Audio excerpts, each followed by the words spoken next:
Hello everyone and a very warm welcome to NCRT destination आपकी NEET now. हम लोग यहाँ पे जो चैप्टर्स देख रहे हैं वन बाय वन, उसी में बायोटेक्नोलॉजी यूनिट में we are going to do the second chapter today which is your biotechnology and its applications. पहले जो इसका पहला वाला चैप्टर है उसमें हम लोगों ने पढ़ा कि किस तरीके से बायोटेक्नोलॉजी के कुछ प्रिंसिपल्स हैं, कुछ प्रोसेसेस हैं जो एक्चुअली हमें बहुत ज़्यादा हेल्प कर रहे हैं। अब उनके जो भी हमने प्रोसेसेस पढ़े या प्रिंसिपल्स पढ़े, अब उनके एप्लीकेशंस क्या हैं ये भी हमको देखने चाहिए। ये चैप्टर उसी पे बेस है। Now we are starting off with biotechnology and its applications. Now biotechnology, as you would have learned from the previous chapter, essentially deals with the industrial scale production of biopharmaceuticals and biologicals using genetically modified microbes, fungi, plants and animals. यानी हम लोग biopharmaceuticals. Now what do you understand by biopharmaceuticals? Bio मतलब हमेशा life रहेगी, pharmaceuticals ऐसे products जो हम अपनी फार्मास्यूटिकल कंपनी में बना रहे हैं। अब ऐसे कौन से हो सकते हैं? मेडिसिन्स, मेजरली एंटीबायोटिक्स, ठीक है। बायोलॉजिकल्स, अगेन वही प्रोडक्ट्स, उसी टाइप के प्रोडक्ट्स जो हम लोग यूज़ कर रहे हैं, ठीक है। ये सारे हम किससे यूज़ कर रहे हैं? GMO से। What is GMO? Genetically modified organism, जैसे कि आपके microbes, fungi, plants and even your animals, right? The applications of biotechnology include therapeutics, diagnostics, genetically modified crops for agriculture, processed food, bioremediation, waste treatment and energy production. यानी इतने सारे आपके areas हैं जो biotechnology पे कहीं ना कहीं अब डिपेंडेंट होते जा रहे हैं। क्यों? क्योंकि जो भी हम प्रोडक्ट्स यूज़ कर रहे हैं, या फिर हम ये कह सकते हैं कि जहाँ जहाँ हम यूज़ कर रहे हैं हमारी बायोटेक्नोलॉजी, वो एरियाज़ धीरे धीरे बहुत बढ़ते जा रहे हैं। अगर यहाँ पे अभी सिर्फ हम थेराप्यूटिक्स की बात करें, डायग्नोस्टिक्स की बात करें, डायग्नोस्टिक जैसे कैंसर में, राइट, कैंसर में हम इसका डायग्नोस्टिक का जब हम ह्यूमन हेल्थ एंड डिजीज़ पढ़ रहे थे तब हमने देखा था कि किस तरीके से डिटेक्शन होता है। प्लस आपकी जेनेटिकली मॉडिफाइड क्रॉप्स जैसे कि आपकी BT cotton and so on.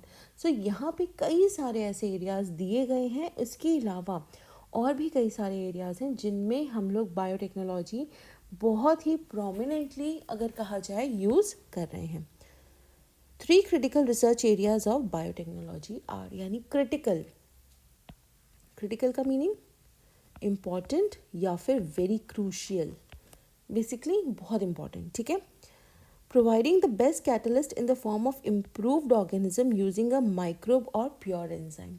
हमको एक कैटलिस्ट देना है। कैटलिस्ट क्या होता है? आप लोगों ने केमिस्ट्री में कई बार पढ़ा होगा कि जो रिएक्शन में इन्वॉल्व होता है बट कंज्यूम नहीं होता है, एंड जनरली जो स्पीड होती है उस पर बहुत बड़ा इफेक्ट डालता है आपका कैटलिस्ट। हमको एक ऐसा कैटलिस्ट चाहिए, एक बेहतर ऑर्गेनिज्म के रूप में, जो हमको क्या करे, एक तरीके से कहीं ना कहीं हमारे जो भी रिएक्शंस हैं उसमें एड करे, हेल्प करे। Creating optimal conditions through engineering for a catalyst to act. अब हमें कैटलिस्ट तो मिल गया, अब हमको ऐसे कंडीशन भी बनाने पड़ेंगे जहाँ पे आपका जो कैटलिस्ट है वो प्रॉपरली एक्ट कर सके, right. Downstream processing technologies to purify the protein और ऑर्गेनिक कंपाउंड। अब कोई ना कोई प्रोडक्ट तो हमको मिलेगा ही। अगर हम थेराप्यूटिक्स की बात करें, ठीक है, या हम फूड की बात करें, यहाँ पे प्रोसेस फूड की, तो कोई ना कोई तो ऐसी चीज़ हमको मिलेगी। वो कितना ज़्यादा हम प्योरीफाई कर सकते हैं उस प्रोटीन को या ऑर्गेनिक कंपाउंड को, उसके लिए हमें डाउनस्ट्रीम प्रोसेसिंग टेक्नोलॉजीज़ पे बहुत ज़्यादा रिसर्च करने की ज़रूरत है, राइट। ये 3 पॉइंट्स हैं जो कहीं ना कहीं बहुत ज़्यादा इम्पॉर्टेंट है। नाउ इसमें सबसे पहले जो हम पढ़ने जा रहे हैं वो है हमारा biotechnological applications in agriculture. Agriculture में किस तरीके से हम लोग बायोटेक्नोलॉजी को यूज़ कर रहे हैं। Let us take a look at the 3 options that can be thought for increasing food production. See, whenever we talk about biotechnology in agriculture में जब भी बात आएगी, हमें हमारा जो फूड प्रोडक्शन है या फिर जिसको हम यील्ड कहते हैं, इसको बढ़ाने की बहुत ज़रूरत है। क्यों बढ़ाना है? बिकॉज अल्टीमेटली जितने भी लोग हैं उनकी जो हंगर है, जो भूख है, वो मिटनी चाहिए। वो कब मिटेगी? वो तब मिटेगी जब हमारी फसल अच्छी होगी। इसीलिए हम लोग जब भी बात करेंगे एग्रीकल्चर की, जनरली जो चीज़ें होंगी वो कहीं ना कहीं इस टाइप की होंगी कि आपको फूड प्रोडक्शन जो है बढ़ाना है। First, agrochemical based agriculture, agrochemical, ठीक है। इस एक तरीके से जो फूड प्रोडक्शन के हमारे जितने भी ऑप्शंस हैं उसमें सबसे पहला है एग्रोकेमिकल। केमिकल जहाँ आ गए यहाँ पे अभी हम हालांकि पढ़ेंगे, but chemicals are harmful, sooner or later वो हार्मफुल रहेंगे ही और उनसे बचना बहुत ज़रूरी है। Second, organic agriculture. Organic agriculture में हम लोग जो हैं, ठीक है, अपनी एक तरीके से आप कह सकते हैं कि कोई भी केमिकल फर्टिलाइजर्स जो हैं वो यहाँ पे हम लोग नहीं देखते। जैसे पहला जो हम देख रहे थे यहाँ पे एग्रोकेमिकल था, यहाँ पे हम लोग काफ़ी सारे केमिकल्स यूज़ करेंगे। ऑर्गेनिक एग्रीकल्चर में कोई भी आपका केमिकल यूज़ नहीं किया जाता है, कोई भी पेस्टिसाइड आपकी यूज़ नहीं की जाती है। Now, genetically engineered crop based agriculture. Genetically engineered यानी हम उसको इतना मॉडिफाई कर दें, एक तरीके से कहीं ना कहीं उसको इतना बेहतर कर दें कि हमको केमिकल्स की यूज़ ही ना, ज़रूरत ही ना पड़े और वो पेस्ट से भी बच जाए। सो ये 3 एरियाज़ हैं जो हम एग्रीकल्चर में फूड प्रोडक्शन के बारे में बात करते हैं। The green revolution, I am sorry, या okay, the Green Revolution succeeded in tripling the food supply, but yet it was not enough to feed the growing human population. अगर हम बात करें इंडिया में जब हम लोगों को आज़ादी मिली थी, बहुत ज़्यादा आप कह सकते हैं कि बहुत ज़्यादा एक तरीके से प्रेशर था, क्योंकि पॉपुलेशन काफ़ी सारी थी, साथ ही जो हमारा फूड प्रोडक्शन था, ठीक है, वो कहीं ना कहीं बहुत कम था, तो बहुत ज़्यादा प्रॉब्लम होती थी टू फाइट हंगर। ऐसे में 70s में, ठीक है, Norman Borlaug if you remember and M S. Swaminathan, both of them they came together, they develop these varieties of wheat जिनकी हाइट कम हो गई बट जो यील्ड थी वो बहुत अच्छी हो गई थी। सो ये तो फ्रंट में दिखने वाला पार्ट हुआ कि जो आपको दिख रहा था कि हाँ काफ़ी ज़्यादा यील्ड अच्छी हो गई है, but increase yields have partly been due to the use of improvised crop varieties। यहाँ जो हम बात कर रहे हैं ना, जो आपका एग्रो केमिकल बेस्ड एग्रीकल्चर की, ये यही है। क्यों? क्योंकि हमने ईल्ड तो बढ़ाई, क्यों? Improved crop varieties, but mainly due to use of better management practices and use of agro chemicals, fertilisers and pesticides. कहीं ना कहीं आपके agro chemicals, fertilisers and pesticides जिनकी बात की जा रही है, इनका यूज़ काफ़ी ज़्यादा होने लग गया। मैनेजमेंट प्रैक्टिसेस, हल जो थे, जो जोता जाता था उसकी जगह ट्रैक्टर्स आ गए, ठीक है, मशीन्स आ गई जो आपको हेल्प करने लग गई। सो इसकी वजह से कहीं ना कहीं बेहतर तो हुई। However, for farmers in the developing world, agrochemicals are often too expensive and further increases in yield with existing varieties are not possible using conventional breeding। यानी कि जो डेवलपिंग वर्ल्ड हैं, जैसे कि हम लोग थर्ड वर्ल्ड कंट्रीज़ जो कही जाती हैं, यहाँ हम ये कह सकते हैं कि फार्मर्स बहुत ज़्यादा रिच नहीं हैं। फार्मर्स थोड़े से आप कह सकते हैं कि पुअर कंडीशंस में हैं, उनके लिए हमेशा एग्रोकेमिकल्स खरीदना बहुत मुश्किल हो जाता है। और दूसरी बात, एग्रोकेमिकल्स जो हैं वो इंक्रीज़ ही, अगर जैसे चलिए आपने एक बार यूज़ कर लिया, ऐसा तो है नहीं कि वो आपके कुछ साल तक चल जाएंगे। आपको हर क्रॉप के लिए every time you take one harvest, उसके बाद अगली क्रॉप के लिए आपको नया एग्रोकेमिकल्स चाहिए, पैसा कहाँ से आएगा? और जो एग्जिस्टिंग वेराइटीज़ हैं उनके साथ ज़्यादा यील्ड पाना बहुत ज़्यादा पॉसिबल नहीं है। Is there any alternative path that an understanding of genetics can show so that farmers may obtain maximum yield from their fields? जो भी हमारी अभी तक जेनेटिक अंडरस्टैंडिंग हुई है, जेनेटिक अंडरस्टैंडिंग यानी जो भी हमने अभी तक जेनेटिक्स के बारे में पढ़ा है कि हम किस तरीके से चेंज कर सकते हैं, जो अभी हमने लास्ट चैप्टर में पढ़ा है, ठीक है, कैसे उसे अपने लिए बेहतर बना सकते हैं, तो इसको यूज़ करके क्या कोई ऐसा तरीका है जो हम यील्ड बढ़ा सकें? Is there a way to minimize the use of fertilizers and chemicals so that their harmful effects on the environment are reduced? Soil pollution. Soil pollution की अगर हम बात करें, सॉइल पोल्यूशन में कहीं ना कहीं एक बहुत बड़ा योगदान आपके केमिकल फर्टिलाइजर्स का है। ग्राउंड वाटर पोल्यूशन तक में है। जो हमारा ग्राउंड वाटर है जो प्योर हुआ करता था उसमें भी सीपेज देखी गई है, और जिसकी वजह से आपकी सॉइल पोल्यूशन के साथ साथ ग्राउंड वाटर रिसोर्सेज जो है हमारे वो भी पॉल्यूट हो रहे हैं केमिकल्स एंड फर्टिलाइजर्स से। सो यहाँ पे कोई ना कोई तो हमको ऐसा तरीका चाहिए जिसकी वजह से हम ये जो केमिकल्स हैं इनसे बच सकें। Use of genetically modified crops is a possible solution, यानी कि अगर हम क्रॉप को जेनेटिकली मॉडिफाई कर दें तो ये शायद पॉसिबल है। Now plants, bacteria, fungi and animals whose genes have been altered by manipulation are called genetically modified organisms, GMO। ऐसे प्लांट्स, ऐसे बैक्टीरिया, फंगाई और एनिमल्स जिनके जीन्स को हमने मैनिपुलेट किया है, जिसमें एक्स्ट्रा चीज़ हमने डाल दी है अपने बेनिफिट के लिए, उनको कहते हैं genetically modified organisms. GM plants have been useful in many ways, genetically modified। Genetic modification has, अच्छा अब फ़ायदा क्या है, क्या मतलब एक तरीके से जेनेटिक मॉडिफिकेशंस जो हुई हैं उनसे क्या मिला है हमें। Made crops more tolerant to abiotic stresses, cold, drought, salt, heat. अगर हम यहाँ बात करें हैं प्लांट्स की, है ना, तो वही चीज़ है कि यहाँ पे हमको कहीं ना कहीं जो हमारी क्रॉप्स हैं, अबायोटिक स्ट्रेसेस, अबायोटिक यानी कि non living, cold, drought, salt, heat. आपने देखा होगा कई सारी ऐसी क्रॉप्स होती हैं जो, हालांकि आजकल इन्वायरमेंट बहुत बड़ा रोल प्ले कर रहा है, उसमें कभी भी कोई भी चीज़ आ जाती है, एक बहुत ज़्यादा फ्लड्स हो जाएंगे या बहुत ज़्यादा सूखा पड़ेगा, ऐसे में भी कई सारी हमारी क्रॉप्स हैं जो ये स्ट्रेसेस झेल जाती हैं। तो ये जेनेटिक मॉडिफिकेशंस की वजह से पॉसिबल हुआ है। Reduce reliance on chemical pesticides, pest resistant crops. अभी हम देखेंगे बीटी कॉटन कैसे काम करती है। तो यहाँ पे पेस्ट के लिए हमको कुछ अलग से छिड़काव नहीं करना पड़ रहा है, हेंस कहीं ना कहीं हमारा जो केमिकल पेस्टिसाइड पे रिलायंस था वो कम हुआ है। Help to reduce post harvest losses. अगर आप ऑर्गेनिक क्रॉप्स की भी बात करेंगे, ऑर्गेनिक क्रॉप्स जो होती हैं बहुत महंगी पड़ती हैं, प्लस क्योंकि आप उसमें कोई केमिकल फर्टिलाइज़र नहीं यूज़ कर रहे हो, तो कहीं ना कहीं जब आप उसको हार्वेस्ट कर लेते हो, ठीक है, हार्वेस्ट करने के बाद आपको जब वो स्टोर करना है या फिर आप उसको संभाल के रखना चाहते हो, तो कई बार ऐसा होता है कि कई सारे लॉसेस होते हैं।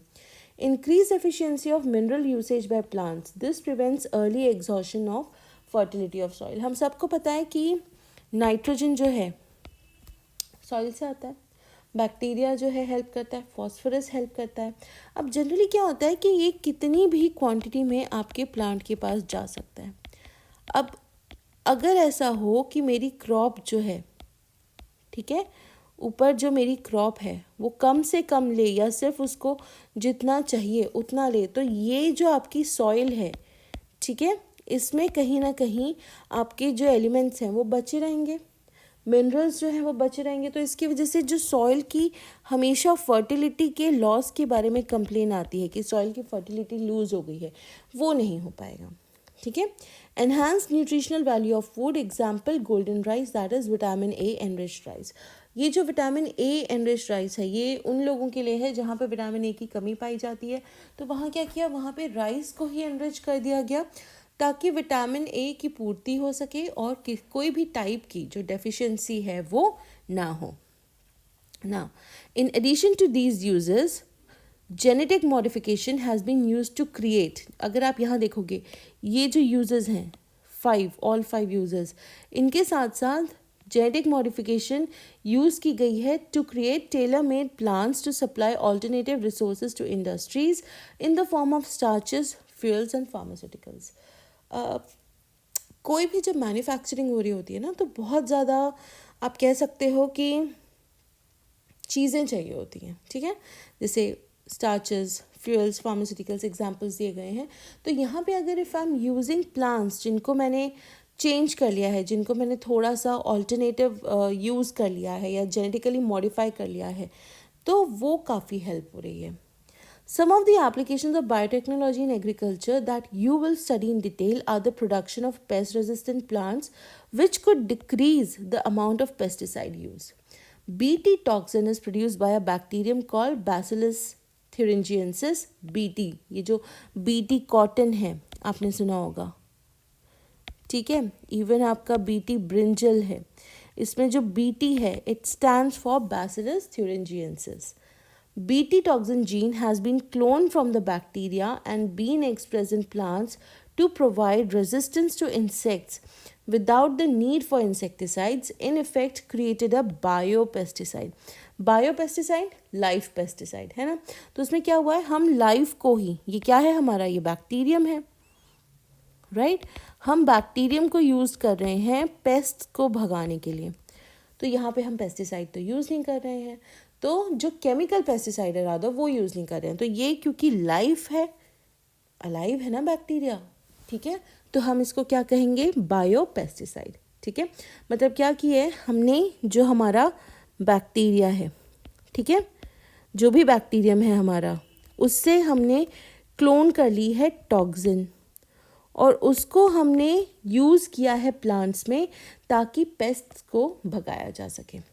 Examples are BT cotton, BT corn, rice, tomato, potato and soybean etcetera. So ये अलग अलग एग्जाम्पल्स हैं जो हमको देखने होंगे। फिलहाल हम स्टडी करना है बीटी कॉटन, जो यहाँ पे हम लोग अभी तक पढ़ रहे थे एग्रीकल्चर के बारे में, यहाँ पे आपने जो पूरे देखे क्रॉप्स वगैरह के बारे में। सो अगर हमें अब स्टडी करना है तो हम स्टडी करेंगे BT cotton. Some strains of Bacillus thuringiensis produce proteins that kill certain insects such as Lepidopterans, tobacco budworm, armyworm, Coleopterans, beetles and dipterans जैसे कि flies और mosquitoes। यानी कि आपके कुछ स्ट्रेन्स हैं किसके, Bacillus thuringiensis के। सी अगेन यहाँ पे हमने देखा था कि बीटी कॉटन हो गया, कॉर्न है, राइस है, ये सब किसका हिस्सा हैं, ये आपके क्रॉप से ही आ रहे हैं, इफ़ यू रिमेंबर, राइट। कहीं ना कहीं हमारे ये जो क्रॉप्स, हमारे ये जो क्रॉप्स हैं उन्हीं से ये सब चीज़ें आ रही हैं, राइट। सो इसमें हमें जो डिटेल में स्टडी करना है वो है बीटी कॉटन हमारी, ओके। नाउ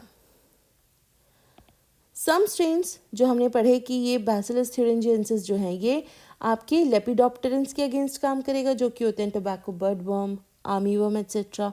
ये एग्जाम्पल्स एक्चुअली आपको याद रखने पड़ेंगे, ये इंपॉर्टेंट है कि किसके अगेंस्ट काम करते हैं, ठीक है। Bacillus thuringiensis forms protein crystals during a particular phase of their growth। यानी कि जब ये बैक्टीरियम ग्रो कर रहा होता है तो कुछ प्रोटीन क्रिस्टल्स बनाता है, ठीक है। These crystals contain a toxic insecticidal protein। Insecticidal मतलब सी, इंसेक्टिसाइडल,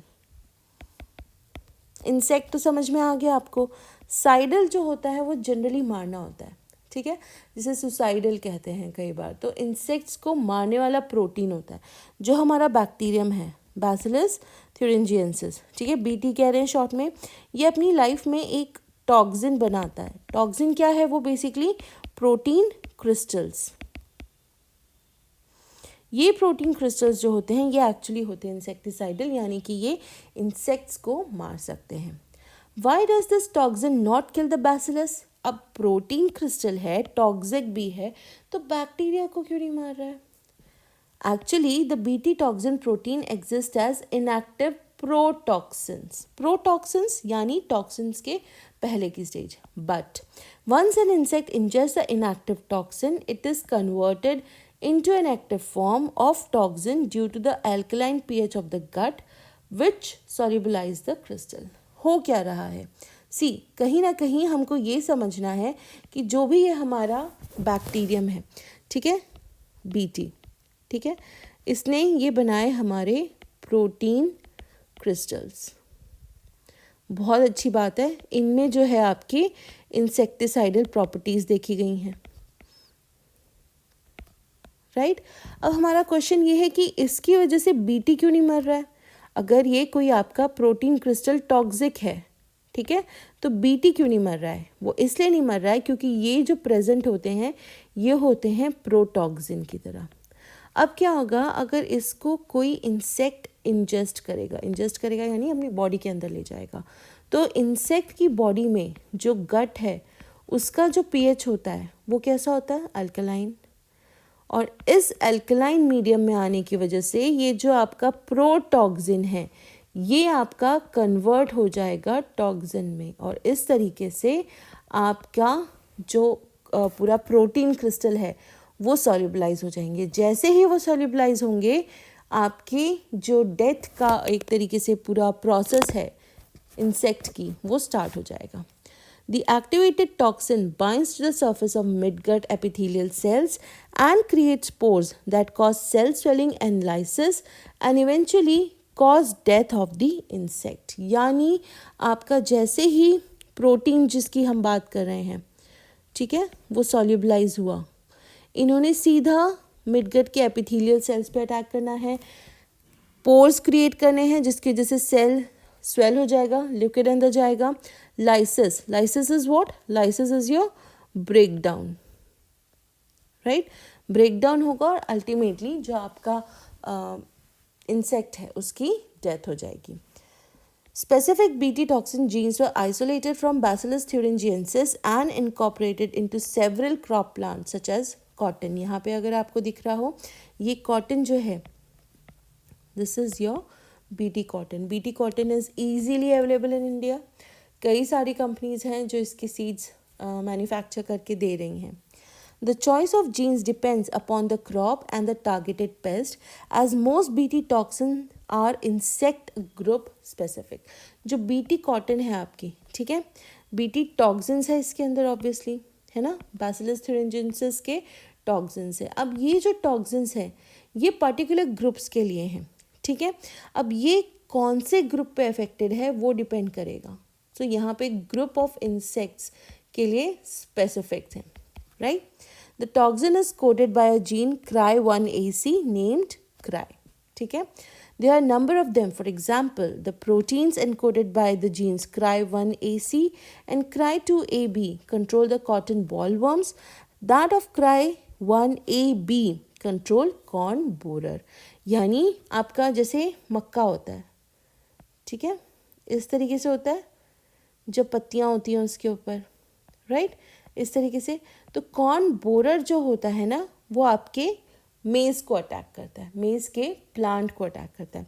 Cry1AC और जो Cry2AB होता है कॉटन बॉलवर्म पे अटैक करता है ना। What is bollworm? ये जो कॉटन आपको दिख रही है यहाँ पे, ये पहले ऐसे बड की तरह होती है, ठीक है। बॉलवर्म इसमें छेद कर देता है और अंदर चला जाता है और इसको खोखला कर देता है। तो जो ये हमको फाइबर्स मिलेंगे ये मिलेंगे ही नहीं। तो यहाँ पे अगर हमारा बीटी कॉटन यूज़ हो रहा है तो इसकी प्लांट के अंदर ही बैसिलस thuringiensis की जीन्स हैं। वो जीन्स जैसे ही आपके इंसेक्ट्स ने इंजेस्ट की, जो कि हम किसकी बात कर रहे हैं, बॉलवर्म्स की, है ना। जैसे ही इन्होंने इंजेस्ट की उनकी गट के अंदर जाएगा, टॉक्सिन कन्वर्ट हो जाएंगे आपके, प्रोटॉक्सिन कन्वर्ट हो जाएंगे आपके टॉक्सिन में एंड इंसेक्ट की डेथ हो जाएगी। तो ये जो हमारी बड खराब हो गई, अगर आप यहाँ देखोगे ये वाला जो है, ठीक है, यहाँ आपकी बड खराब हो गई है तो आपको फाइबर्स नहीं मिलेंगे। बट अगर ऐसा हो कि आपकी बड मिल जाए देन जनरली आपको बहुत अच्छे फाइबर्स मिलते हैं। Ball is actually this thing, BOLL, ठीक है। ये है कि आपका कॉटन का जो एक तरीके से पौधा जब होता है तो उसमें ऊपर फूल जो आते हैं, जो ये एग्जैक्टली यही दिखाया जा रहा है, तो अंदर से कॉटन निकलता है। सो ये कॉटन को ख़राब करना बॉलवर्म्स का काम होता है। सो इसीलिए जब हम Cry1AC या Cry2AB यूज़ कर रहे हैं तो वो बॉलवर्म्स को ख़त्म हो रहा है। जैसे कि हमने कहा था कि बीटी टॉक्सिन स्पेसिफिक हैं, ग्रुप ऑफ इंसेक्ट्स पे हैं, तो यहाँ पे Cry1AC 2AB जो हैं ये आपके किस पे एक्ट कर रहे हैं, बॉलवर्म पे।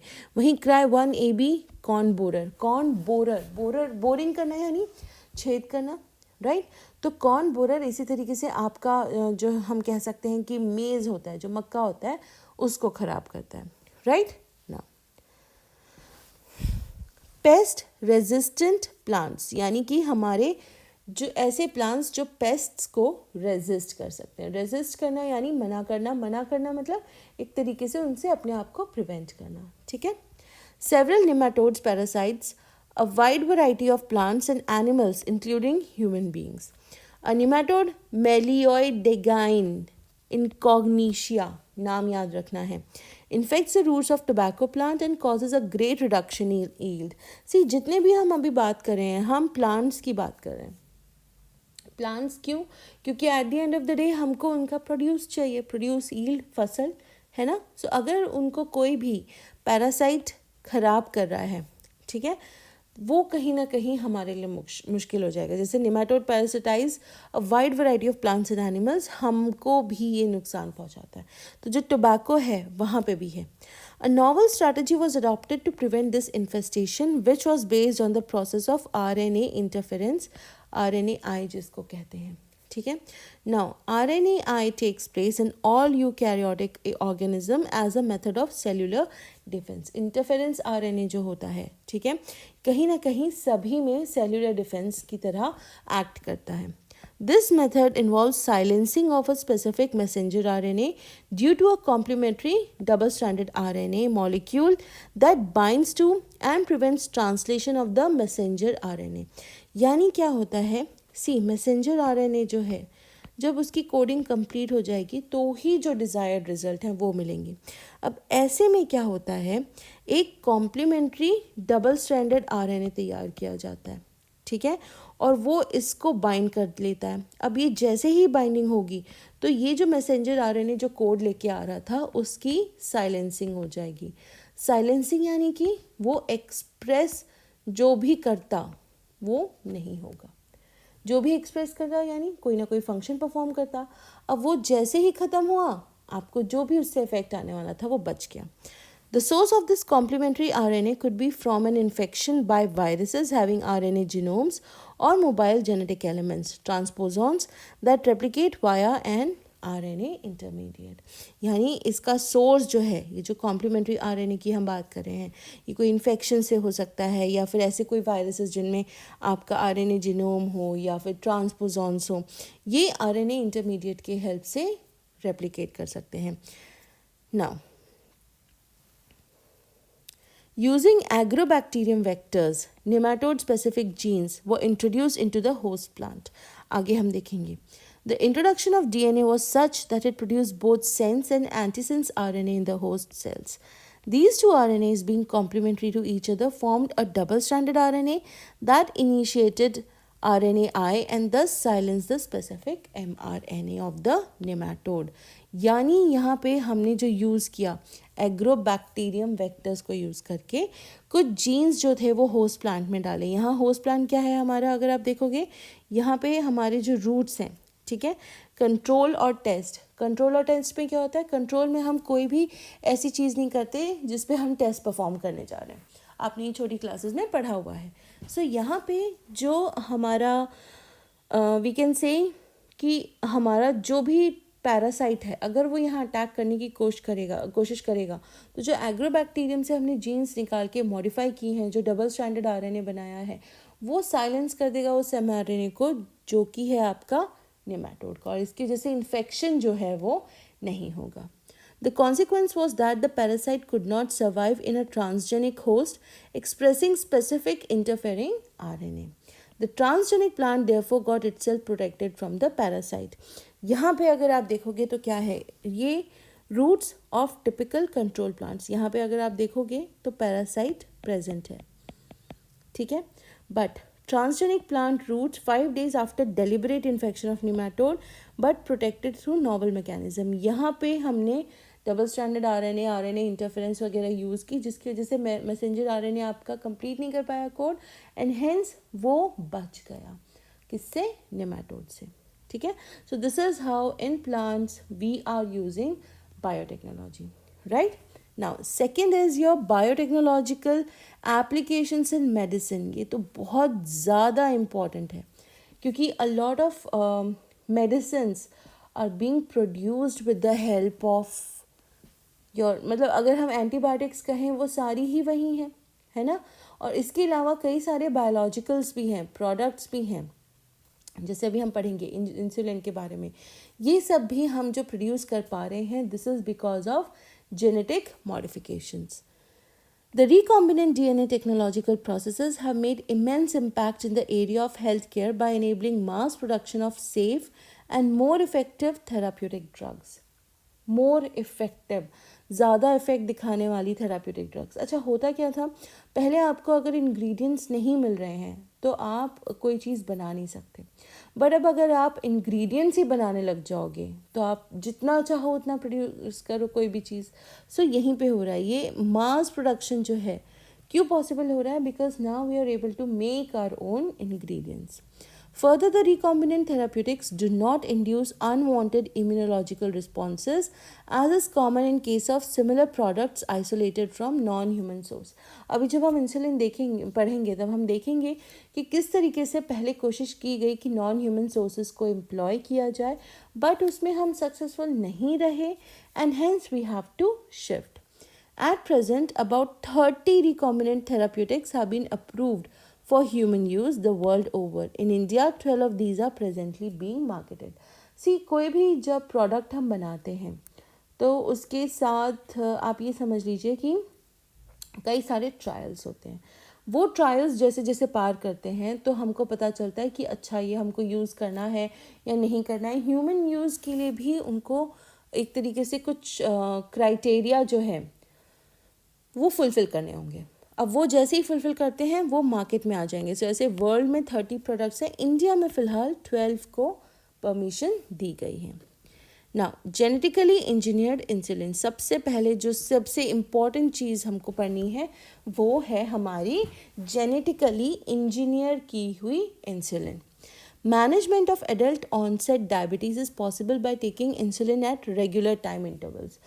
Type 2 diabetes, डायबिटीज़ मेलाइटस, ठीक है, ये आपकी एडल्ट ऑनसेट डायबिटीज़ होती है.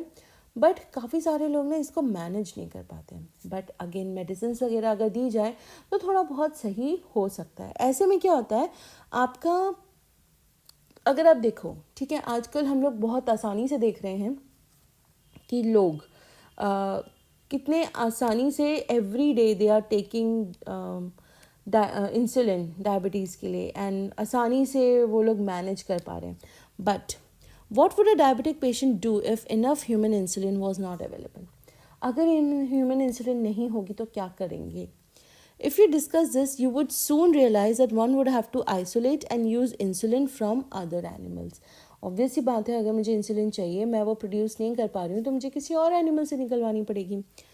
Would the insulin isolated from other animals be just as effective as that secreted by the human body itself? And would it not elicit an immune response in the human body? अब imagine करिए कि कोई चीज़ है आपकी body में बन रही है, आपका स्ट्रक्चर, आपका सेल का सेलुलर ऑर्गेनाइजेशन, आपका कॉम्प्लेक्सिटी बहुत डिफरेंट है फ्रॉम दोज जो कि आपके अदर एनिमल्स हैं. ठीक है, हम अपने आप को हायर एनिमल क्यों कहते हैं? इन्हीं रीजंस की वजह से. अब ऐसे में अगर आप कोई लोअर एनिमल का या फिर आप इवन अगर एक मिडिल कंपार्टमेंट में कोई एनिमल पिक करो, उसकी इंसुलिन अगर आप यूज़ करते हो तो क्या will it be beneficial for you? ये बहुत सोचने वाली बात है कि किस तरीके से हम उसको मैनेज कर पाते. Now imagine if bacterium were available that could make human insulin. अब ऐसा कोई बैक्टीरियम होता जिसकी वजह से हम ह्यूमन इंसुलिन बना पाते. नाउ यू नो कि बैक्टीरिया कितनी तेज़ी से मल्टीप्लाई करते हैं, तो वो इंसुलिन का जो बनना है वो कितना फास्ट हो जाता. जो हम मास प्रोडक्शन की बात कर रहे हैं वो यहाँ सच बैठती है. Suddenly, the whole process becomes so simple. You can easily grow a large quantity of the bacteria and make as much insulin as you needed. यानी कि आपको जितनी इंसुलिन चाहिए उतनी बना सकते हैं because the bacteria multiply extremely fast. Now, think about whether insulin can be orally administered to diabetic people or not. Why? क्या हम इंसुलिन को आपने देखा होगा कि जनरली उसको इंजेक्ट किया जाता है ना? क्या हम इंसुलिन को किसी तरीके से ओरली ले सकते हैं या नहीं ले सकते हैं? आप मुझे बताइएगा अगर हम कभी इस पे डिस्कशन करें तो ज़रूर. ठीक है. Now insulin use for diabetes was earlier extracted from pancreas of slotted cattle and pigs. ऐसे कैटल और ऐसे पिग्स जिनको बुचर कर दिया गया हो, उनके पैनक्रियाज से इंसुलिन रिमूव किया जाता था और वो डायबिटिक्स को दिया जाता था. Insulin from an animal source do cause some patient to develop allergy और other types of reactions to the foreign protein. यानी कि हालांकि एनिमल ही है, काओ या आपकी कोई और cattle, buffalo, even pigs.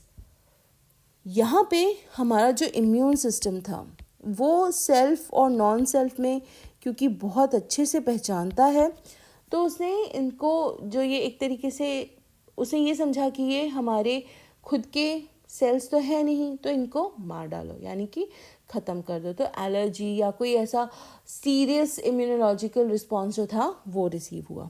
Now insulin consist of two short polypeptide chains, chain A and chain B. अगर आप यहाँ देखोगे इस पर्टिकुलर डायग्राम में, ठीक है, सो यहाँ पे बताया गया है कि आपकी चेन ए चेन बी ये दो होती हैं आपके इंसुलिन के एक मॉलिक्यूल में, that are link together by disulphide bridges. यहाँ पे अगर आप देखोगे ये डाइसल्फाइड ब्रिजेस से आपकी जुड़ी हुई हैं।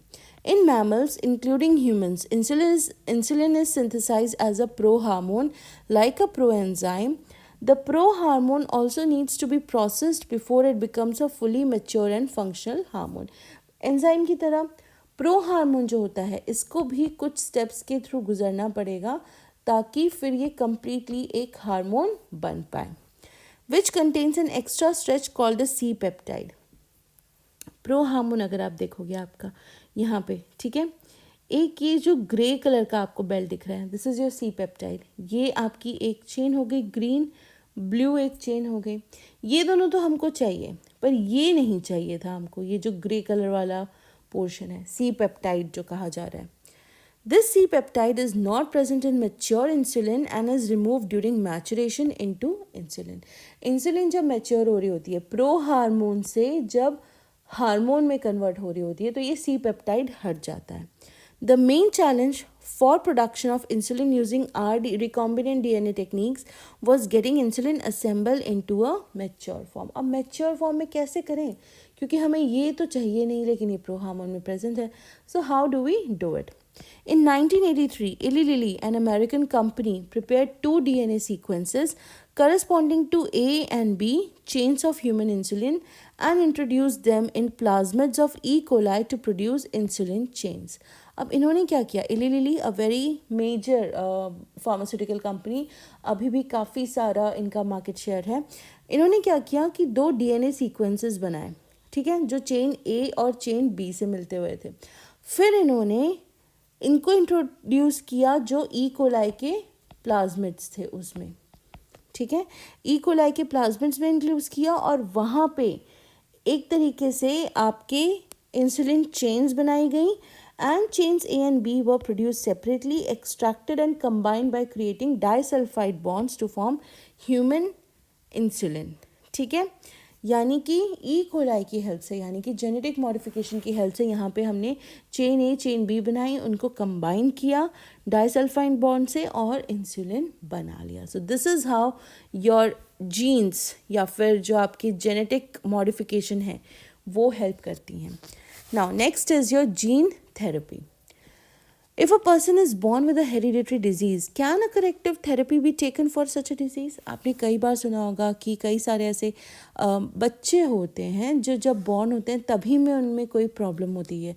Haemophilia is one of that. बहुत सारी होती हैं जो आपकी बचपन से होती हैं because they are present in your genes. तो क्या हम करेक्टिव थेरेपी ले सकते हैं, यानी जीन्स जो हैं जो कोड कर रही हैं वो गलत कर रही हैं, तो क्या उनको करेक्ट किया जा सकता है?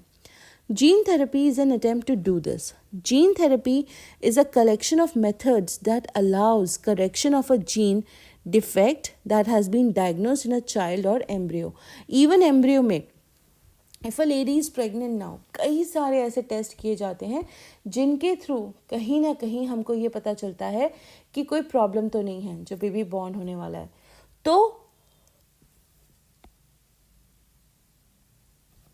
इस स्टेज में एम्ब्रियो में या चाइल्ड, एम्ब्रियो में अगर पहले है तो पहले ही करेक्टिव थेरेपी दी जाएगी तो बहुत बेटर रहेगा, बट अगर चाइल्ड में भी है तो अब उसको करेक्टिव थेरेपी हम दे सकते हैं। Here genes are inserted into a person's cells and tissues to treat a disease. यानी क्या कर रहे हैं, जीन्स हम इंट्रोड्यूस कर रहे हैं उस पर्सन के अंदर। Correction of a genetic defect involves delivery of a normal gene into the individual or embryo to take over the function of and compensate for the non-functional gene, ठीक है। कोई जीन है जो कोई पर्टिकुलर चीज़ के लिए कोड कर रही है, ठीक है। अब ये किसी पर्टिकुलर पर्सन में काम नहीं कर रही है, एबनॉर्मल है, तो हम इंट्रोड्यूस करेंगे हमारी नॉर्मल जीन जो ये कोड जो है वो कर सके, and this is your corrective therapy. The first clinical gene therapy was given in 1990 to a 4-year-old girl with adenosine deaminase deficiency. ADA जो है ये कहीं ना कहीं हमारे इम्यून सिस्टम के लिए बहुत ज़रूरी होती है, वो प्रॉपरली फंक्शन करे, रिस्पॉन्सेज दे, इसके लिए भी ज़रूरी होती है. This enzyme is crucial for the immune system to function. Like I said, immune system को अगर properly function कराना है, आपकी ये एंजाइम होनी चाहिए बॉडी में. अब ये जो 4 साल की बच्ची थी, इसमें ये एंजाइम नहीं थी. The disorder is cause due to deletion of the gene for adenosine deaminase, यानी वो जीन ही प्रेजेंट नहीं है. In some children, ADA deficiency can be cured by bone marrow transplantation.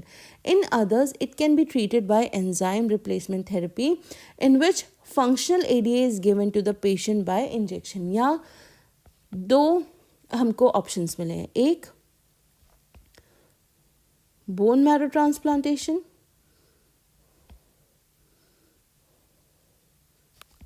ठीक है, और दूसरा क्या है, एंजाइम रिप्लेसमेंट, यानी उसको बार बार रिप्लेस किया जाता रहे. एंजाइम रिप्लेसमेंट थेरेपी, ये दो ऑप्शंस है हमारे पास जिनके through we can get rid of this problem.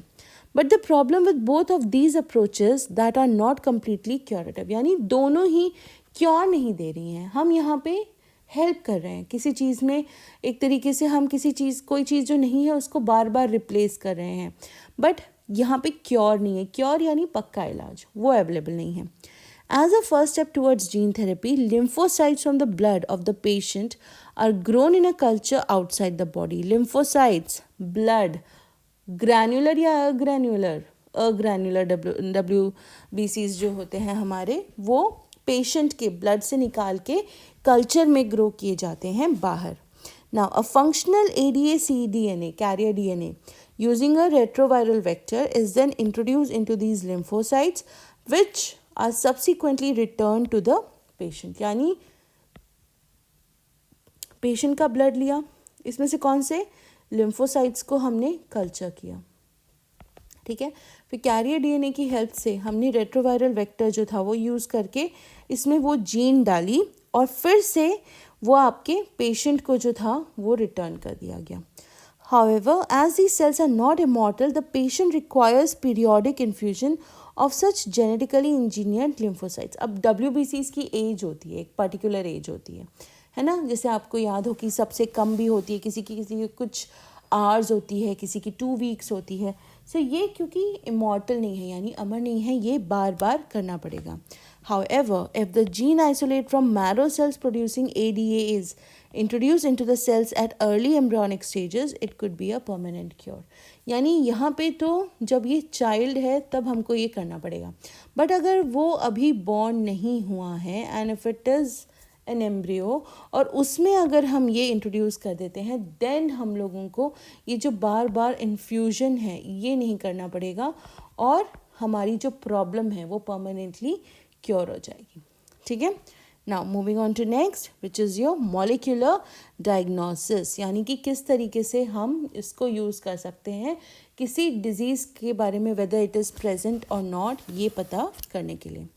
You know that for effective treatment of a disease, early diagnosis, right, and understanding its pathophysiology is very important. Pathophysiology, किस तरीके से वो जो पूरा आपका सिस्टम है वो इफेक्ट हो रहा है.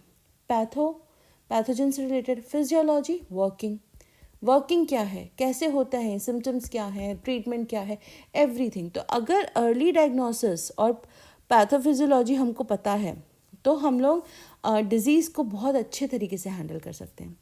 Using conventional methods of diagnosis, जो कि हैं serum and urine analysis, early detection is not possible. Serum और यूरिन से हम काफ़ी मतलब बहुत ज़्यादा चीज़ें नहीं पता कर सकते, ये फैक्ट है.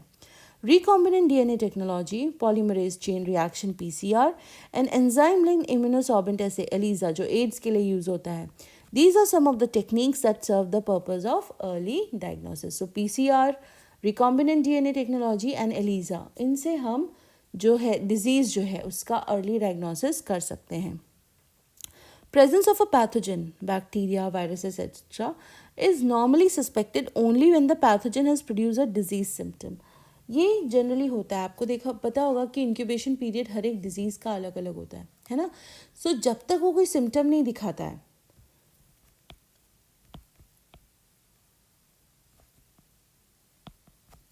जब तक ये कोई सिम्टम नहीं दिखाएंगे तब तक हमें पता ही नहीं चलेगा हमारी बॉडी में. इनफैक्ट जो हमको फीवर भी आता है वो क्यों आता है? Because the body is indicating that something is wrong with you. ठीक है, please take care. Now by this time the concentration of pathogen is already very high in the body. जब तक पहला सिम्टम आता है तब तक हमारी बॉडी में पैथोजन का जो नंबर है वो बहुत ज़्यादा बढ़ चुका होता है. However, very low concentration of bacteria or virus at a time when the symptoms of the disease are not yet visible can be detected by amplification of their nucleic acid by polymerase chain reaction. जब वो visible नहीं है तब भी हम polymerase chain reaction को use करके amplify करना, amplification जो लिखा है amplify करना यानी बहुत ज़्यादा बढ़ा के. ठीक है, आपने देखा होगा जो आपके स्पीकर्स होते हैं, ठीक है, जो म्यूज़िक आप सुनते हो वो एम्पलीफायर्स यूज़ करते हैं. एम्पलीफायर से चीज़ें लाउड हो जाती हैं यानी बड़ी हो जाती हैं. सो यहाँ पे हम अगर पीसीआर यूज़ कर रहे हैं, पॉलीमरेज चेन रिएक्शन, तो हम न्यूक्लिक एसिड को उनके बैक्टीरिया और वायरस के न्यूक्लिक एसिड को एम्पलीफाई करके देख सकते हैं. Now PCR is now routinely used to detect HIV in suspected AIDS patient. पता करने के लिए अगर ज़रा सा भी शंका है, ठीक है, तो वहाँ पे it is being used to detect mutation in genes in suspected cancer patients too. It is a powerful technique to identify many other genetic disorders. तो PCR कहीं ना कहीं हम कहीं ज़्यादा यूज़ कर रहे हैं to diagnose the disease.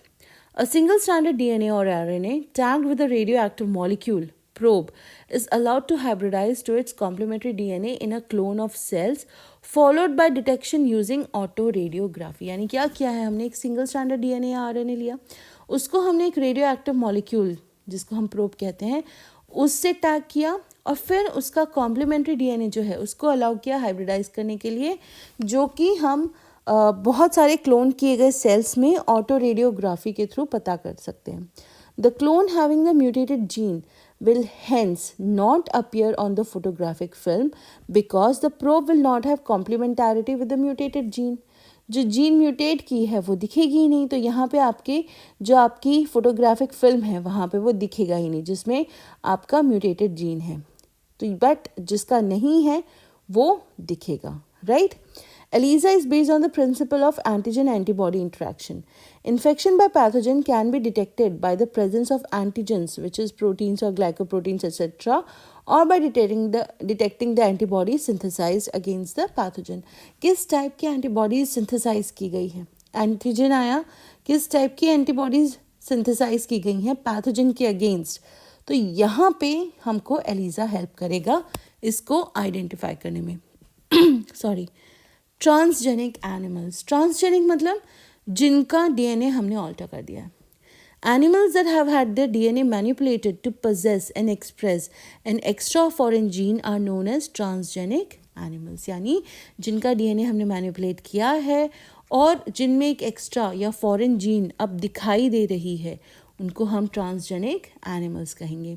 Transgenic rats, rabbits, pigs, sheep, cows and fish have been produced, although over 95% of all existing transgenic animals are mice. mice जो हैं बहुत एक तरीके से हम ये कह सकते हैं, यहाँ हम थोड़े सेल्फिश हो जाते हैं कि mice बहुत जल्दी रिप्रोड्यूस करते हैं. क्योंकि एक्सपेरिमेंटल चांसेस ज़्यादा होते हैं, हम mice को काफ़ी ज़्यादा यूटिलाइज करते हैं in this. Why are these animals being produced? How can man benefit from such modification? ये जो modifications हो रही हैं सॉरी, ये क्यों हो रही हैं, ये किस लिए किए जा रही हैं? Let us try and explore some of the common reasons.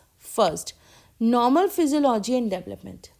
Transgenic animals can be specifically designed to allow the study of how genes are regulated and how they affect the normal functions of the body and its development. For example, study of complex factors involved in growth such as insulin like growth factor. अब यहाँ पे हमको कोई चीज़ study करनी है, किसी पे study करनी पड़ेगी. अब उसके लिए हमेशा ह्यूमंस यूज़ नहीं कर सकते हैं हम. ठीक है, कोई भी अगर फैक्टर मुझे स्टडी करना है, it is not easy for me to experiment on humans but I can experiment on mice. Yes, definitely ये गलत बात है, बट अगर हमको अपना डेवलपमेंट चाहिए तो कहीं ना कहीं कभी कभार ऐसे स्टेप्स लेने पड़ते हैं. By introducing genes from other species, see यहाँ पे जो हम बात कर रहे हैं, एक तो आपको ये समझ रहे हैं जो ट्रांसजेनिक एनिमल्स हैं हम उनके यूसेज के बारे में बात कर रहे हैं, right. So by introducing genes, जो यहाँ पे हमने अगर देखा कॉमन रीजंस हम यहाँ पूछ रहे हैं, सो हम ऐसी जीन्स भी इंट्रोड्यूस करेंगे from other species that alter the formation of this factor and studying the biological effects that result information is obtain about the biological role of the factor in the body. यानी कि अगर मुझे किसी factor की या किसी particular चीज़ की study करनी है, I can not operate on a human, I can not give him some kind of medicine. ठीक है, तो यहाँ पे हम ऐसे जो ट्रांसजेनिक एनिमल्स होते हैं उनकी जगह पे हम ये हालांकि उनके साथ ही एक्सपेरिमेंट्स कर सकते हैं. Study of disease. Many transgenic animals are designed to increase our understanding of how genes contribute to the development of disease. यानी disease का development कैसे हो रहा है ये भी हम देख सकते हैं. These are specially made to serve as models for human diseases so that investigation of new treatments for diseases is made possible. Vaccines, antibiotics, जो भी हैं ये सारी चीज़ें जो हमारी मार्केट में अवेलेबल हैं वो कहीं ना कहीं इसीलिए अवेलेबल हैं क्योंकि वो टेस्ट की गई हैं. टेस्ट किस पे की गई हैं? ट्रांसजेनिक एनिमल्स पे. Today transgenic models exist for many human diseases such as cancer, cystic fibrosis, rheumatoid arthritis and Alzheimer's. ऐसी इंट्रोड्यूस की जाती हैं डिजीज़ जीन्स और उन पर स्टडी की जाती है कि उनको सबसे बेस्ट मेडिसिन कौन सी सूट कर रही है. Next is your biological products. इससे पहले जो हमने देखे थे वो थे हमारे study of diseases. Now we are going to talk about your biological products. Medicines required to treat certain human diseases can contain biological products, but such products are often expensive to make. See, कहीं ना कहीं जो भी हमारी human disease हैं उनके लिए biological products चाहिए, बट ये जो बायोलॉजिकल प्रोडक्ट्स हैं ये हमारे लिए बहुत एक्सपेंसिव हैं. जो इससे पहले हम यहाँ स्टडी कर रहे थे कि ये जो अलग अलग डिजीज़ेज़ हैं, ठीक है, अगर इनको भी स्टडी करना है, अगर इनके ऊपर भी हमको कोई मेडिसिन चाहिए तो कहीं ना कहीं इट बिकम्स वेरी इंपॉर्टेंट कि हमारे पास इसके लिए बायोलॉजिकल प्रोडक्ट्स हों जो काम कर सकें. Transgenic animals that produce useful biological products can be created by the introduction of the portion of DNA or genes which codes for a particular product such as human protein, alpha-1 antitrypsin used to treat emphysema. कोई मुझे बनाना है, अब वो gene किसी और animal के अंदर तो है नहीं, बट जिसके अंदर है उससे वो जीन लेके अगर मैं कोई ट्रांसजेनिक एनिमल बना लेती हूँ और उससे वो प्रोड्यूस कराती हूँ, then my work is done, right. Similar attempts are being made for treatment of phenylketonuria and cystic fibrosis. इन दोनों डिजीज़ के लिए भी आपका ये जो एक तरीके से कोशिश की जा रही है कि ट्रांसजेनिक एनिमल्स को प्रोड्यूस करके उनसे ये प्रोडक्ट्स बनाए जाएं, ये चल रहा है. In 1907, the first transgenic cow, Rosie, produced human protein-enriched milk, 2.4 gram per liter. The milk contained the human alpha-lactalbumin and was nutritionally a more balanced product for human babies than natural cow milk. See, ये question आता है हालांकि रोज़ी के ऊपर कि she was the first cow जिसका milk जो था वो ह्यूमन मिल्क से काफ़ी सिमिलर था. सी, ह्यूमन मिल्क में होता है आपका अल्फा लैक्टल्ब्यूमिन, ये मिसिंग होता है काउ के मिल्क में. बट ट्रांसजेनिक काउ को जब रोज़ी को प्रोड्यूस किया गया था तो जो नेचुरल काउ मिल्क है उससे कहीं ज़्यादा आपका जो अल्फा लैक्टल्ब्यूमिन था या फिर जो 2.4 ग्राम्स पर लीटर की बात करें ह्यूमन प्रोटीन एनरिच्ड मिल्क, ये मिला था हमको, right. So these are the things by which we can help take जो भी हमारे नेसेसरी प्रोडक्ट्स हैं वो बनाए जा सकते हैं. Next is your vaccine safety. Transgenic mice are being developed for use in testing the safety of vaccines before they are used on humans. अब हमने disease अगर डाल दी है, ठीक है, अगर disease है तो we can test the vaccine also. Vaccine test करके हम ये पता लगा सकते हैं कि वैक्सीन जो है आपकी डिजीज़ पर एफिशिएंट भी है या नहीं है. सो इसीलिए वैक्सीन की जो सेफ्टी है, see any product that is made in the lab, हो सकता है वो सही हो, बट हो सकता है कि वो ख़राब भी हो. तो यहाँ पे हम लोग जो सेफ्टी है उसको बहुत ज़्यादा क्रिटिकली देखते हैं, बहुत इम्पॉर्टेंस दी जाती है. सो ये चीज़ कहीं ना कहीं इम्पॉर्टेंट है. Now transgenic mice are being used to test the safety of the polio vaccine. Sorry, polio की जो वैक्सीन थी उसके लिए ट्रांसजेनिक माइस जो थे उनको यूज़ करके टेस्ट की जा रही थी कि वेदर इट इज़ सेफ और not. If successful and found to be reliable, they could replace the use of monkeys to test the safety of batches of the vaccine. कहीं ना कहीं monkeys हमसे ज़्यादा related हैं. So monkeys पे जो testing होती थी उसकी जगह ट्रांसजेनिक एनिमल्स पे हम लोग ये टेस्टिंग कर सकते हैं, एंड जो monkeys हैं we can replace them, right? So this is how it works. Next is your chemical safety testing. This is known as toxicity or safety testing. The procedure is the same as that used for testing toxicity of drugs. Transgenic animals are made that carry genes which make them more sensitive to toxic substances than non-transgenic animals. यानी अब हमको toxicity check करनी है drugs यानी कि आपकी medicines की. Medicines बना ली, but again whether it is safe और नॉट, टॉक्सिक तो नहीं है. तो इसके लिए हम क्या करेंगे, हम ट्रांसजेनिक एनिमल प्रोड्यूस करेंगे जिसमें हमने ऐसी जीन्स इनकॉर्पोरेट की हैं जो ज़्यादा सेंसिटिव हैं. ठीक है, फिर ये मेडिसिन हम इनमें देंगे ट्रांसजेनिक एनिमल्स पे, एंड वील सी कि क्या रिएक्शन प्रोड्यूस हो रहा है. They are then expose to the toxic substances and the effects are study. यानी कि ये जो हमारे ट्रांसजेनिक एनिमल्स हैं इनको हम ये मेडिसिन देते हैं और इफेक्ट्स देखते हैं. Toxicity testing in such animals will allow us to obtain result in less time.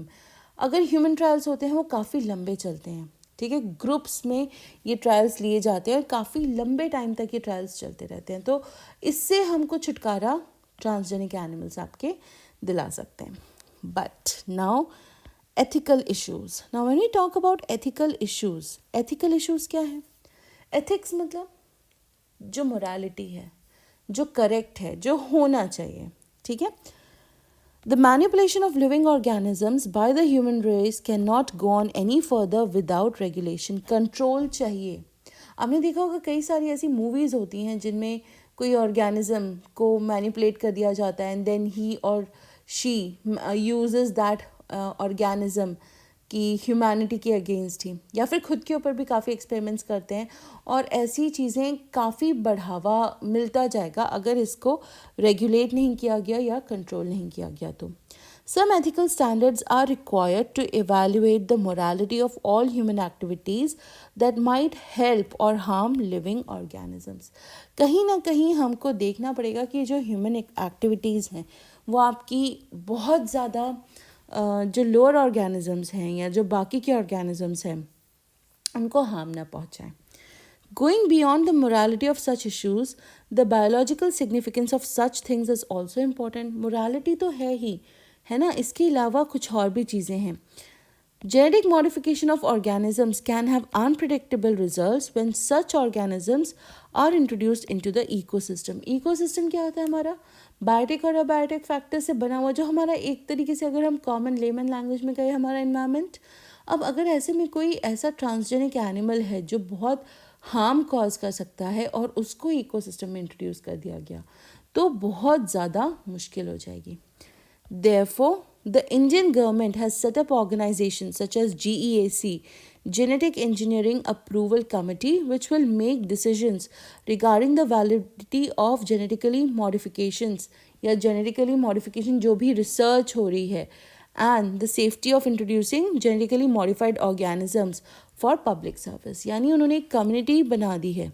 ठीक है, एक कमिटी है. I actually know this because I was very closely associated with someone who was working on such approvals. So कई सारी, अगर plants की भी बात की जाए तो कई सारी ऐसी यूनिवर्सिटीज़ होती हैं जहाँ जाके आपको अपने ये सीड्स दिखाने पड़ते हैं. वहाँ पे जो भी प्रोफेसर्स होते हैं दे एक्चुअली स्टडी देम, फिर दे आर अप्रूव्ड और नॉट अप्रूव्ड. तो इस तरीके से चलते चलते अगर वो फाइनली जो वर्डिक्ट है वो अप्रूव्ड होता है तभी वो मार्केट में आने के लिए रेडी होता है. सो ये आपके इंडियन गवर्नमेंट के थ्रू है, right.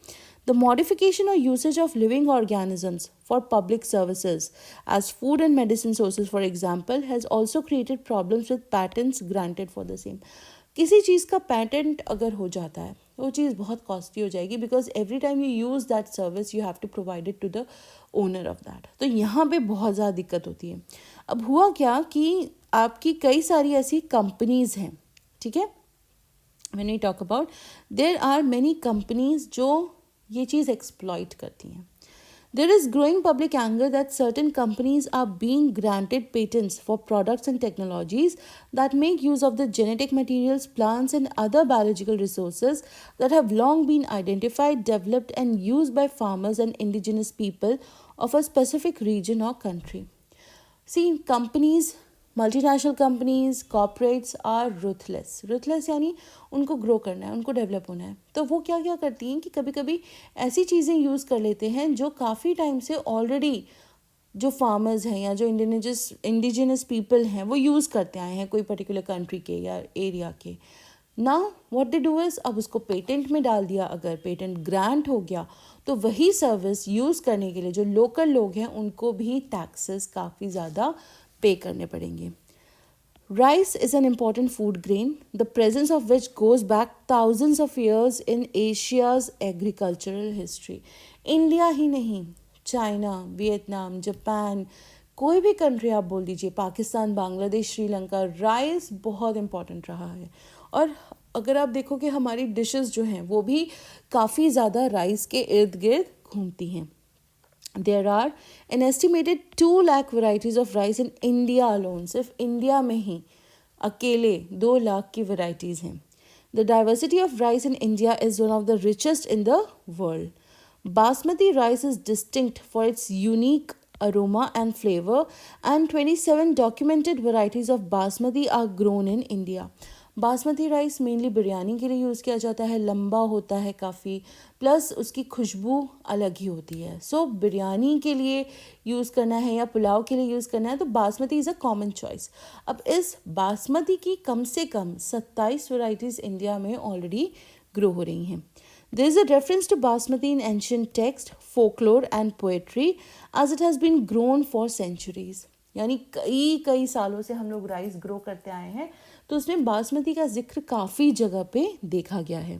In 1997, an American company got patent rights on basmati rice through the US Patent and Trademark Office. अब एक कंपनी ने 97 में बासमती पे ट्रेडमार्क करवा लिया, पेटेंट करवा लिया. This allowed the company to sell a new variety of basmati in the US and abroad.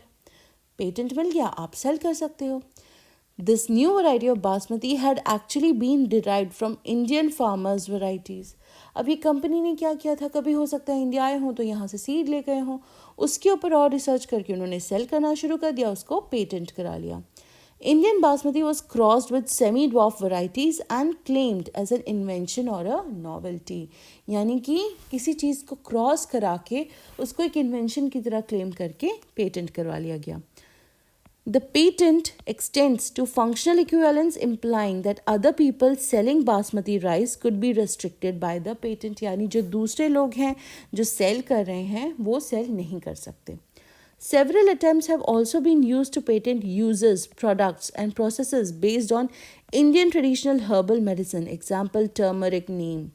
Turmeric neem जो होती है ये वो नीम है जिसमें बहुत ही गुणकारी टर्मरिक नीम जो होती है, अम्बा हल्दी भी कहते हैं इसको, उसके अलावा अलग से भी टर्मरिक भी और नीम भी. हमारे एक्चुअली इंडिया जो है स्पाइसेस के लिए बहुत ज़्यादा फेमस है, ठीक है. सो ये जो स्पाइसेस हैं, मसाले, ये हर जगह पाए नहीं जाते और अगर पाए भी जाते हैं तो उनके जो कंटेंट्स हैं वो उतने अच्छे नहीं होते.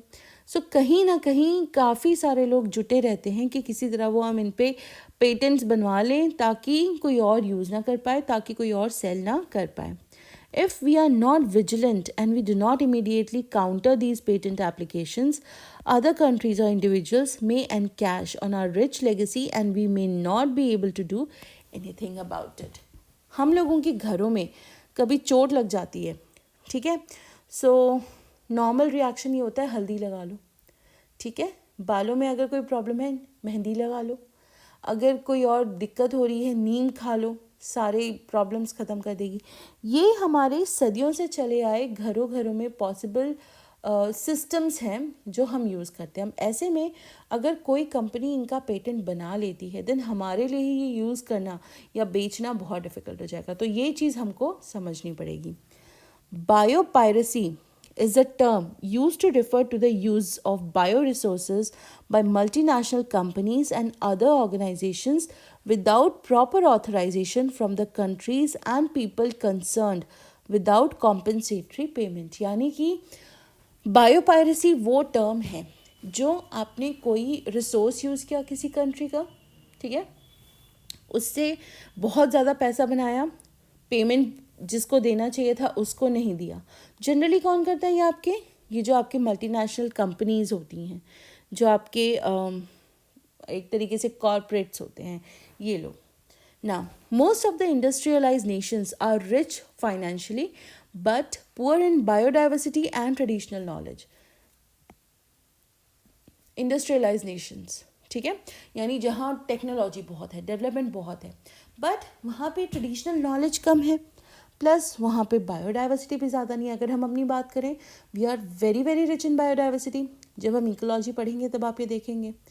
तो कहीं ना कहीं ये चीज़ें कॉन्ट्राडिक्टरी है. अब क्या है, in contrast the developing and the under developed world is rich in biodiversity and traditional knowledge related to bio resources. हम लोगों को बहुत अच्छी नॉलेज है. सो ये कॉन्ट्रास्टिंग हो रहा है. अब इसमें फ़ायदा कौन उठाता है? Multinational companies from these developed nations. Traditional knowledge related to bioresources can be exploited to develop modern applications and can also be used to save time, effort and expenditure during their commercialization. अगर मुझे किसी like for example, अगर मुझे पता है कि हल्दी का काम क्या है, हल्दी क्या क्या काम करती है हमारी बॉडी में जाके. आपको पता होगा आजकल एक चीज़ बहुत फेमस है, ठीक है, गोल्डन एलिक्सियर के नाम से, आउट ऑफ इंडिया. उसी को टर्मरिक लाटे भी कहते हैं, ठीक है, यानी हल्दी का दूध, अगर और कुछ ना कहें तो. ये दोनों ही आपके हल्दी के दूध जो है इनको बहुत ज़्यादा गुणकारी बताया जा रहा है. ये तो हम पता नहीं कब से करते आ रहे हैं. सर्दियों में तो हम कितनी बार हल्दी का दूध लेते हैं, चोट लगने पे, बीमार पड़ने पे हल्दी का दूध लेते हैं. तो ये जो हमारी नॉलेज है, अगर किसी को पता चल जाए, उसको पता चल जाए कि टर्मरिक में हीलिंग प्रॉपर्टीज़ हैं, वो डायरेक्टली उस पर ऐसा प्रोडक्ट बनाएगा जो आपकी बॉडी में जाके हील करने को क्लेम करेगा और तुरंत उसका पैटर्न बनाएगा and we can not do anything about it. ये कहीं ना कहीं हमारे लिए थोड़ा खतरनाक है. There has been growing realization of the injustice, inadequate compensation and benefit sharing between developed and developing countries. यानी हमारे resources यूज़ करके कहीं ना कहीं ये कंट्रीज ज़्यादा पैसा बना रही हैं लेकिन हमको पेमेंट नहीं आ रहा है. सो ये गलत है. Therefore some nations are, यहाँ पे अगर आपने एक चीज़ देखी होगी कि जो हम ट्रेडिशनल नॉलेज की बात कर रहे हैं, ये ट्रेडिशनल नॉलेज हमको कब आई है? हमको तब आई है जब thousands and thousand years have been spent in this country on a particular product. अब ऐसे में जो बेनिफिट शेयरिंग है, ठीक है, ये जो ट्रेडिशनल नॉलेज यहाँ जो हम बात कर रहे थे, बेनिफिट शेयरिंग अगर कम हो जाता है किसमें? डेवलप्ड एंड डेवलपिंग कंट्रीज़ में, तो गुस्सा तो आएगा ही, है ना.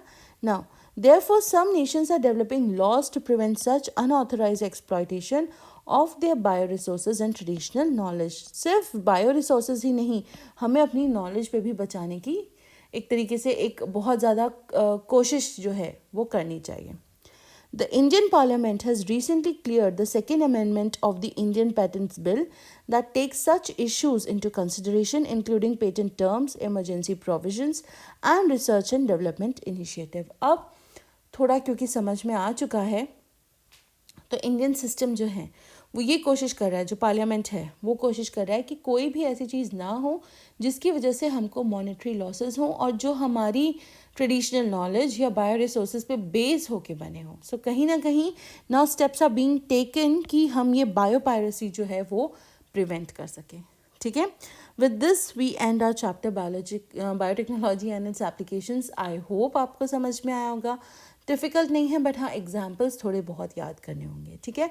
एक बार फटाफट रीड कर लीजिए and the best would be to solve questions of the same. ठीक है.